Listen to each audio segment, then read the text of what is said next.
tell us what you've been up to lately. Obviously not sleepy. Hey guys, welcome to Tamlin and Taylor Street Talk Tuesday. No, I have been up to lots of things actually. I was just telling Tamala that I took my Surf Safe exam, the food manager Surf Safe exam. Um, I'm doing a program to get my food license. And so it was like a 6 weeks, I believe, program, and we went over our business plan. We went to the health department. It was a 6 week program, and we did business planning. We went to the health department and they explained how to get the food license. So, if you have a brick and mortar, you need a certain type of license. If you have a food truck, you need a certain type of license. Or if you want to just set up for a day or for a season, you can even pay for a season without a food truck or a brick and mortar. We But call that you need to street operate. vendor's license here. Yeah, but Mhm. you still have to operate out of a commercial kitchen. And so, like, we just went over the like logistics of these things, figuring out which one is best for us. Um, it was in another county than the one that I am in, and I don't have a food truck, so I didn't apply for any licenses. However, lots of people in my class did, and they were approved. A couple people got food trucks up and running for the season, and I'm excited for them. And we took the Surf Safe test, and so it was just like an overall good program because, like, going into different places, it can kind of seem intimidating. And if they just give you this folder, like, I don't have the folder with me. Um, I don't have it right now, but like if somebody just was like, "Hey, I want to open up a restaurant," and they were like, "Cool, fill out this," and you're like, "Wait a minute, look at this, look at all this information I have to fill That's out, and thick. read." Right? So it took the dauntingness out of getting that information, and in all actuality, like it's pretty basic things that you need to know, like how to set up a hand washing station if you're not in a regular building, having your stuff cooled. You got to do standard operating procedures for each We talked different type about of that food. SOPs. Man, but like, so yeah, so if you are making food and you're transporting it somewhere, um if you are just serving it from the place that you go to, then you don't need a certain license. But if you're cooking there, then you need a certain license. And so it was just good to actually have somebody to ask those questions to instead of just like, oh, I ain't gonna do it because it's too hard. Because I've said that in the past about different things, like just completely missed opportunities because I didn't um just want to ask the questions. So it's good to show up, ask questions, get involved in different groups, and just work, figure out a plan and work the plan because, like, you're missing out on money, missing out on experiences and time when you don't get up and just do something, one small thing. So, I like it. Congratulations on that, Taylor. Good stuff. thank you. That's really good stuff. One thing I probably would want to add is that when you're in the room and Mm, you're circulating around like-minded people who are striving to do something such as in the food industry, you're kind of bouncing off each other. You right. feel that energy of bouncing off each other, Mhm. and someone will say something that maybe has been in your mind for 10 years. I'm like, oh, that's the answer. Okay. Right. When people are So it's good to be, in like, those circles. yeah, when people are like, "There's no such thing as a dumb question." Like I used to hear people say that all the time, and I'd be like, "Girl, yes, it is." Like Taylor. it's in my mind, I felt that way, but it's really not because you are. That's why group settings are better than one-on-one because you don't really know the questions to ask because you may not have had that experience yet. And the good thing about groups like this or any group that you're in with people that are in the same industry is that this person may have been doing it for 10 years, another person may have been doing it for 5 years. And so, like, yeah, like I can communicate, I can ask you questions, I think people want to help other people. I think so too. And I just heard a statistic. I don't know the exact number. Go look it up, Google it, schmoogle it. But Black women are the number one um, Degree holders. degree holders and also the number one in starting businesses. Mm, Also, we don't last 2 years. So, there's a flip to that. And there's mm, other, of course, other things that goes into that equation. But, right. Black women are the number one creators of new businesses in the United States. So, That's so awesome. We do lots of like great things. We were talking earlier about like Mother's Day's coming up and things like that. And I went to a concert this weekend. It was a gospel concert, and it was for Mother's Day. And like a lot of times too, like since we do so many things, you don't really realize that you need a break. Like two of my children went with me, but like it's just you need community for different areas of life. You know what I mean? So like I need community for like marriage, then I need community for business, then you need community for like spirituality. And it's just good to be able to connect with different people on different levels, and they ultimately help you out in each area. You know what I mean? So I think yeah, it's definitely nice to go and meet and have fun and hang out with new people. That's how me and you met and started this podcast. yeah, We that's joined the networking group. yeah. Didn't Yeah. know each other from, and there's so many people in there from so many walks of life, not just baking or Mhm. not just treat making, Right. that you can gain from, if you are interested in creating a business or starting a business or have an idea for a business.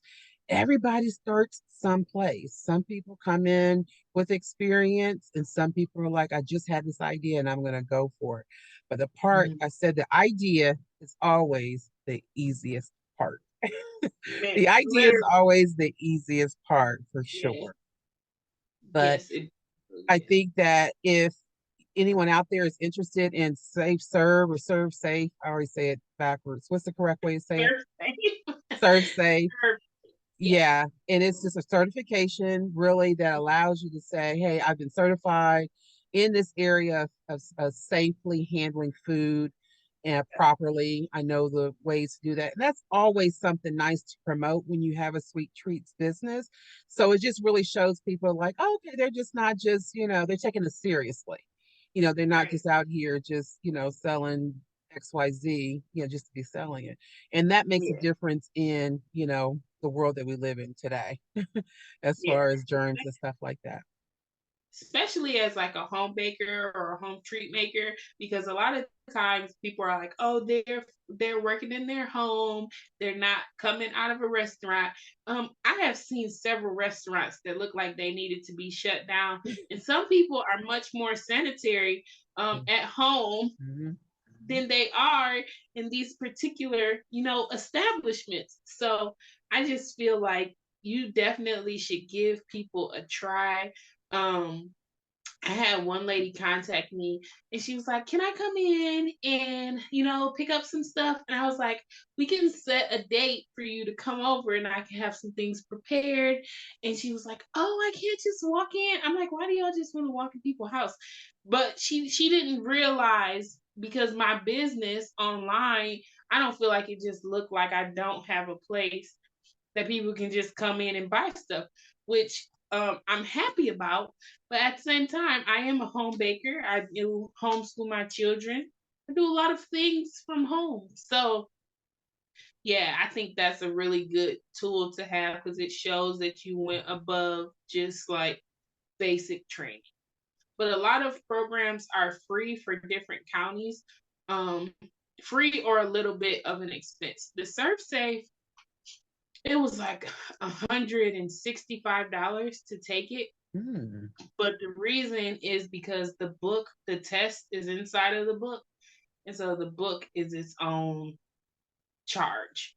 But yeah, it's definitely worth it. And in order for establishments to operate, somebody in the establishment needs to have that ServSafe um absolutely. certificate. So it might be Absolutely. one on the wall when you walk in. It's supposed to be whoever is operating. One person with ServSafe is supposed to be Hmm. managing the restaurant. Hmm. Exactly. And Yeah. that goes for home too.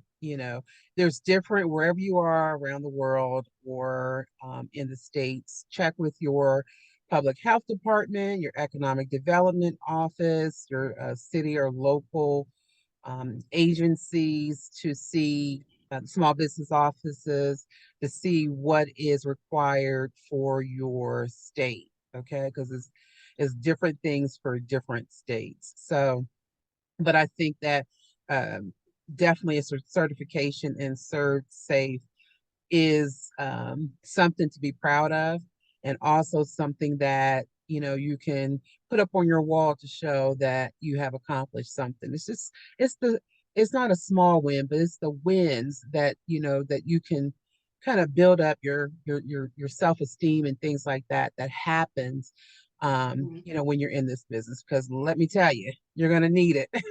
You're going to need it from time to time. And you can Yeah. look back when things aren't going swimmingly well, right? And you can look Hmm. back and say, hey, I accomplished that. I'm proud of that. So, yeah. I guess I guess Serve Safe need to be paying somebody saying, hey, we're doing all this pre-publication for them on our Yeah. platform. So yes, they if they want to, I They will want take it. to. We can If be they would an influencer. like. Well, Taylor, that is awesome. And thank you for sharing with us. I think that, um, for you stepping out and seeing that it was something vital for your business and you went for it.